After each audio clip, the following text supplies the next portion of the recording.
Great, thank you very much. So I think the first one I was going to suggest, if I can find it, because we've got lots here, is that Henky Bowman unfortunately had to leave us, and he's a good friend of the ITC, and has gone and apologised because he's gone off to his 14th of July celebrations. I don't know if you can do that in lockdown, but he's gone off to the 14th of July celebrations and therefore had to bow out. But he sent us a question, which is research done on how the availability of modes of public transport affect the rise of it. The car use is still increasing, but maybe also because car infrastructure is always available, as opposed to proper, and you'll see where he's coming from, proper rail infrastructure. This is the thorny question always, that if you provide the capacity, the demand will fill it. But I just wondered, it really is difficult to come to conclusions when we've just coming through this COVID crisis that has been in exceptional weather, and whether we can draw any conclusions. Another question lower down is, you just wait for a wet and cold February next year in where I come from, in Wigan North Western Station, and see whether or not you want to go around by bike then. And so anyway, Henke's question is about whether or not it's the provision of the right infrastructure that's the issue. And unless anybody wants to step in, I suggest that Chris might want to have a first go at answering that one.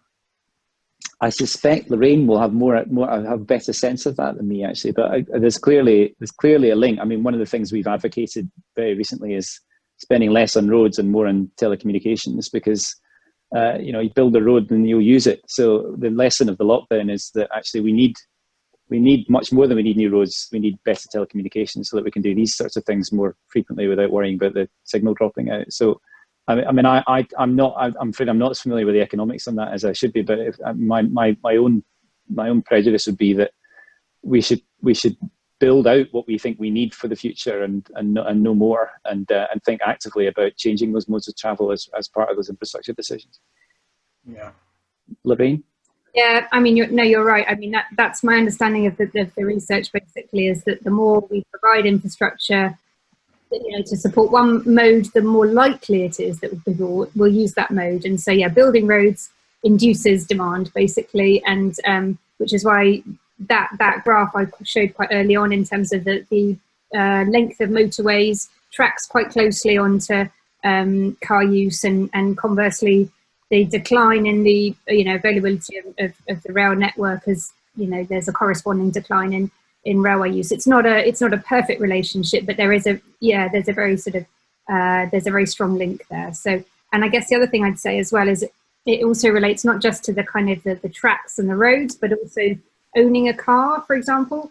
So if you own a car, you're more likely to use it, and which is why I think it's interesting. I saw data from China, which was obviously a bit ahead of us in terms of lifting lockdown restrictions a few months ago.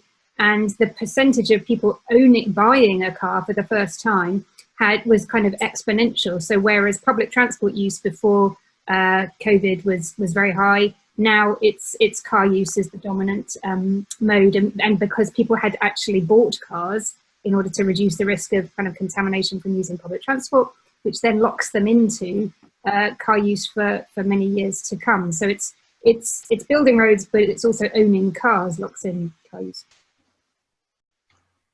Yeah, there was one of the questions down there. I'll have to find it a bit. Is there work done? Work needed to be done to improve the health environment of public transport? Because one of the reasons that you're saying these things is that people feel safer going around in their car, maybe cycling, maybe walking, but actually feeling averse to the idea of using mass public transport unless we can do anything about the health. So is there, and this is to both of you, I guess, do you think there is and this is very early days, I guess, really, but is there the need for some research and then some action into improving the health of our mass public transport systems? I mean, I don't know if there's much research required. I mean, it stands to reason that if you've got any kind of social distancing measures in place, then public transport will be less appealing. And in the midst of a pandemic, it's obvious why people choose not to use mass transportation. We will not be in this mode forever. So I think I very much agree with what Lorraine talked about the need to capitalise, I suppose, on the very unfortunate situation that we are presently in. That is what is leading us to have better walking and cycling provision in cities. There is an interesting moment, I suppose, that if we make good provision for that now, my belief certainly is that people will not return to the car after this as the option that they take. I hope they do return to public transport, and I hope they continue to cycle, and I hope that we continue to drive less. But that is not a fait accompli. So, if anything, the pressure really is on the government to make sure, both at national and local level, that they've made proper provision for this so that we don't go to cars as the lockdown genuinely lifts. So we're not really in a moment where we can say that we are really back to any kind of normality when it comes to commuting patterns, for example. I'm more dubious, I should say, about remote working. I mean, I think that's the bit that remains to be seen, whether it will really stick. But we have a brilliant member of our committee who's a behavioural scientist who's very much of the view that the longer this goes on, the more that remote working will be normalised, and the more that we can rely on it as a genuine societal shift. There isn't, I'm afraid, great evidence of that because we've never done it before. So you have to look at the psychology to understand whether any of this is going to really stick. But his belief certainly is that it will. But we also need to think about making that easy too, I think, if we care about that as an issue. There's all sorts of issues, bubbling around that about what do we care about? What do we care about our towns and cities? How do we use those things? How do we work crucially in the future? I think we've got a long way to go before we understand those impacts properly. Yeah. I've found it now. That question about the health of worries about public transport was from Richard Thelfall. So thanks very much indeed, Richard. Bridget Rosewell, who's of the National Infrastructure Commission, and you referred to this somewhat, Chris, but she's particularly asked whether either of you got any comments about freight. I saw one of the comments was that you were saying that some of the worst preparedness was actually ports and airports, but then freight also works on the major arteries as well. But are there any insights on freight and what's going to happen with climate change? Maybe you start, Chris, on this one. Well, I mean, two aspects to this. One is what we do about freight as a source of emissions, and that is one of the thorniest topics when it comes to transport provision in the future. We've looked at that extensively. We've been encouraging the Department for Transport to look at that extensively too. At the moment, we would say that for freight, when it comes to emissions reduction, hydrogen as a fuel looks like a credible option as long as you've got the infrastructure across the UK and it's worth saying across Europe, because this is a pan-continental question whether we're in European Union or not. When it comes to preparedness, it's interesting, isn't it? You've got a logistics sector that is as efficient as any other sector really in managing the movement of goods, and yet it hasn't really, I think, paid as much attention on the climate risks as it should have done. I hope that's something we can change, because I think there's a sort of fierce logic to being properly prepared to climate change, just as there's a fierce logic to being prepared for Brexit and its implications.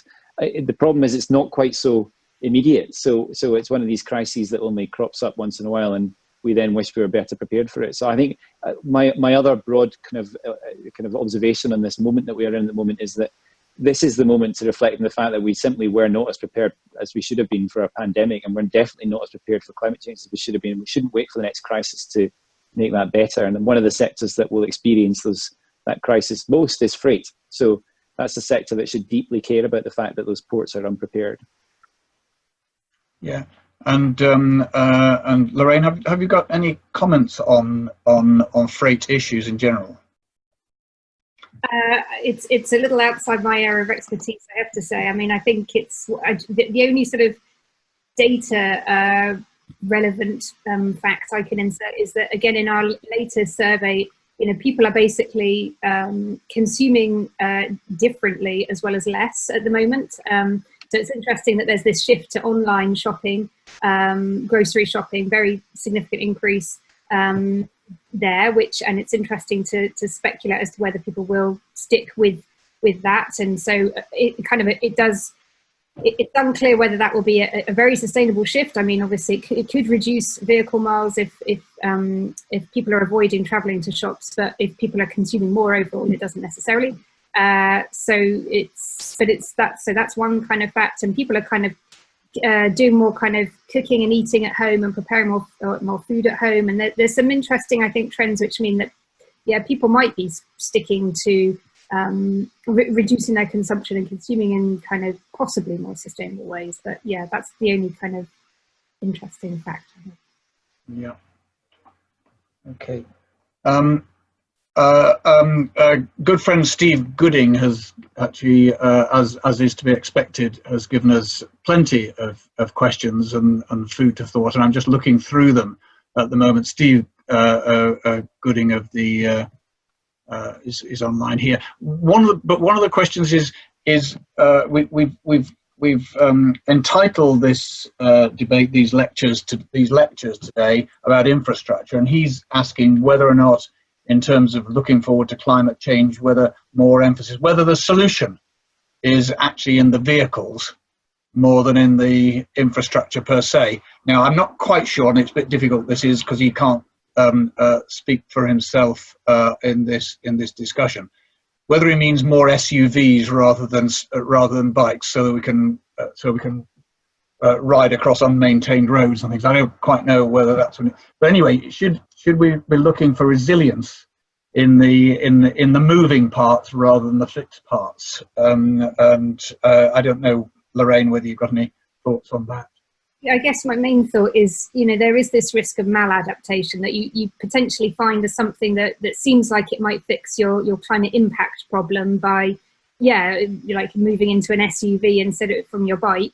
But in doing so, you exacerbate other problems, like you emit more carbon or other emissions, which makes the problem worse in the first place, or other solutions which might exacerbate inequality, or because it costs more and it excludes certain people from being able to do those things. So that would be an example where I could see sort of more problems, basically. But not being an expert in vehicle design, there might be ways in which you could design vehicles that are adaptive, that don't necessarily increase emissions. I'm sure that is possible, but really, I suppose I always sort of gravitate towards the sustainable transport hierarchy, which is about it's that there are less opportunities to find kind of win-win solutions the more you look at just kind of tweaking the sort of techno fixes in terms of switching fuels, etc., and tinkering at that end.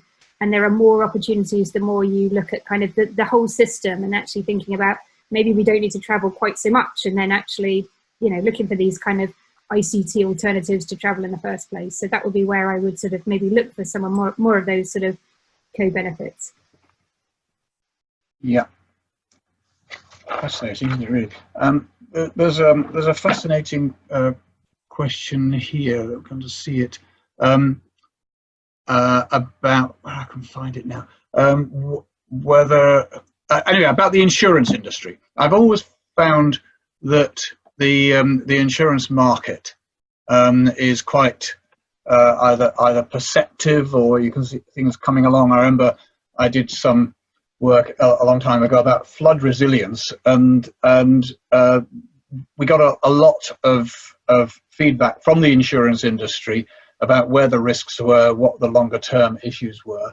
And then you find that the motor insurance industry is almost solving the problem of young male car drivers by increasing their premiums so much that it becomes virtually. So I wonder if either of you have either had any links with the insurance markets and insurance industry, or whether there's anything we can learn from that. Either of you, I don't mind. I mean, certainly we have lots. I mean, they have lots and lots to say about managing climate risk, which is great. I mean, you're quite right. The insurance sector is one of the most informed when it comes to those climate risks. And the UK's insurance sector is one of the most informed sectors globally on that issue. So you're right. Commercially, we rely a lot on that. I thought I might make a related point about that, which is one of the reasons why the insurance sector is so good is because it assesses risk properly, and then it ensures it gathers the right data. And one of the things that I mentioned actually in brief when I was giving my talk earlier is the need to be better at disclosing climate risks commercially. And I mean, my own belief is that is one of the most important steps that we can take, much more important potentially than any single policy that the UK government or any other government might choose to implement. So the TCFD framework that I referred to is the Task Force for Climate-Related Financial Disclosure, which is a piece of work that was worked on by various luminaries from central banks around the world, and Michael Bloomberg and Mark Carney from the Bank of England worked on this as a kind of framework for disclosing the kind of two climate risks that investors might need to see. One is the extent to which the company that is being traded is prepared to reach the kind of emissions trajectory that I talked about compatible with Paris. That's a kind of transition risk. And the other is the risk of climate change itself, physical risk that the corporate or the share that's being traded is exposed to. We need both. And the TCFD framework is extremely good, I think, actually at throwing light on that. It's also the way in which the central bank banks and the Bank of England here in the UK should approach that topic too. So you may know that the Bank of England is next year going to do a climate stress test. They're not doing that because they're kind of philanthropically suddenly interested in climate change. They're doing that because they believe that there are systemic problems with valuation of some of those climate risks that I talked about, and the extent that corporates are disclosing them is poor. And it's a really important step in us understanding properly the value of climate adaptation and the value of having proper strategies for reducing emissions at the corporate level. Now, if we do that, then I think we will see more of the success stories that you referred to from the likes of the insurance sector. The insurance sector themselves are part of that process of the stress test next year. But we need every sector to be disclosing the risks properly. If we do that, then investors will start to invest in the things that will help with climate change much more readily than they do at present. That can be more effective, I suspect, in driving investment to those things than any incentive scheme from a government or new regulation or tax. So I'm really excited about all of that. I think that making the TCFD framework mandatory, which is the government's plan, will be really, really important in driving investment behaviour in the right direction. Yeah. I'm going to ask in a short while. Not this. I've got another question to come here that I've got here from Julian Annabel. I'm going to ask that one in a minute. After that, I think Nick, you've raised a question here, but maybe you can actually ask it directly. I'll come to you in a minute. But first of all, a fascinating one here, and I think it's for you, Lorraine. What about adaptability of people? The question from Gillian Annabel is, what might we learn from COVID-19 about social adaptability and individual capacity to respond to a crisis? So we're seeing how individuals are responding to this pandemic crisis, but actually you could broaden that and think about how people will plan to be resilient in extreme weather events coming from climate change. Will we, I suppose if you take it being even more fanciful, will we as a species adapt to the, anyway, so I don't want to get sort of too carried away, but Lorraine, what do you think about that question about whether society and individuals can adapt to the climate change? Yeah, I mean, I think that's a really great question. I mean, I think there was sort of, the pandemic has kind of caused us to really question a lot of things which we took for granted, and you know, the role of that policymakers, government can so quickly intervene and change things, and that people themselves can adapt extremely quickly in many ways. Although I guess it's worth saying, you know, there is a parallel, and this is where I feel slightly more at home, there is a parallel literature within psychology about resilience, which is really about the extent to which individuals are able to cope with, you know, difficult circumstances, challenging situations. And there is a spectrum of resilience. It's a resource that some of us have lots of and some of us have very little of, for various reasons. And so I think it's worth sort of saying that mirrors then people's experience of lockdown. Some people have, partly because of their own situation, but partly because of their stores of resilience, they've done all right, and they've maybe even flourished and enjoyed the situation, and others have really had an absolutely terrible time. And so I think probably with climate change, you know, we can maybe learn from that, in that there will be people who are able to really adapt very quickly and to make the most of the situation, and to think, how can I, you know, have these sort of win-wins? Can I work from home? Can I use, you know, how can I adapt my home? How can I adapt my travel patterns to cope with changing weather conditions? But there may be others for whom either psychologically they don't have those stores, or they don't have the money to be able to do things differently, or they don't have the kind of, you know, where they live, they don't have many options. You know, they're just constrained in terms of the availability of different ways of getting around, etc. So I think, I guess it's just, there's going to be a range of resilience that people, you know, have, I suppose. So yeah, it's a bit of a kind of rambling answer, but I think there are things we can learn, which is, and part of that is that it's going to be hugely variable. Great, very good, very good. Going back a bit, the question about insurance was from Jenny Stafford, so thanks for that, Jenny, as well. Nick, do you want to pitch in with something? Yeah, thank you very much, both of you, for really, really fascinating presentations, and responses to the questions. Really great. I'm just sort of thinking about this, that we've been talking a lot about the infrastructure, the transport infrastructure, and, you know, what we're going to do about that. But I'm wondering whether, rather than sort of kind of hope that people change their travel behaviours, we actually need to be more proactive about what people do at either end of that journey.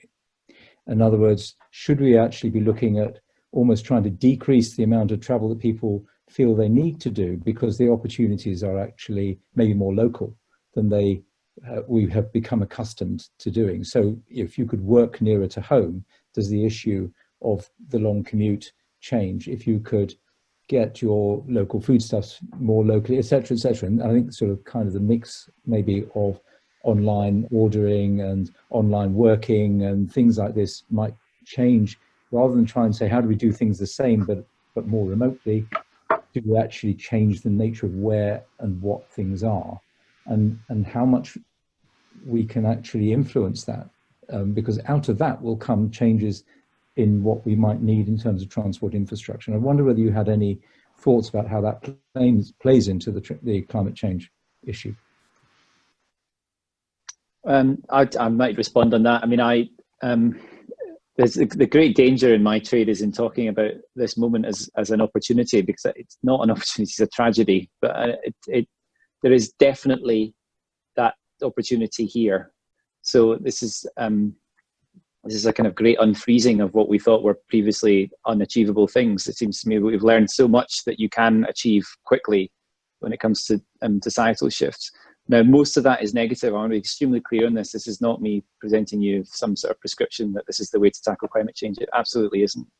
But what we have learned is that we are, as a society, able to change very rapidly when we're exposed to those kind of threats and those risks and understand them. And that's what we've seen. And we've all actually pretty happily followed the rules that have been laid out for us. I've been sort of amused today listening to the coverage of face masks and how people, how you know, incredibly angry people are about wearing those face masks. But it is in the tiny minority, I'm sure, people we will see, I'm sure, a perfectly easy transition to wearing face masks in shops and over the next few weeks in England. I've just done it in Scotland, so no one's blinked an eyelid up here. Things have happened over this lockdown more rapidly than we could ever really have dared to expect. Things like let's not talk about remote working. Let's talk about telehealth consultation. That's always been a kind of NHS goal for years, decades. We pulled it off. 100% transition to telehealth consultations happened overnight. It happened for a particular set of reasons and a set of conditions, but it has opened up an opportunity that didn't exist before to change patterns of travel to those consultations. I think that's what's happening with work.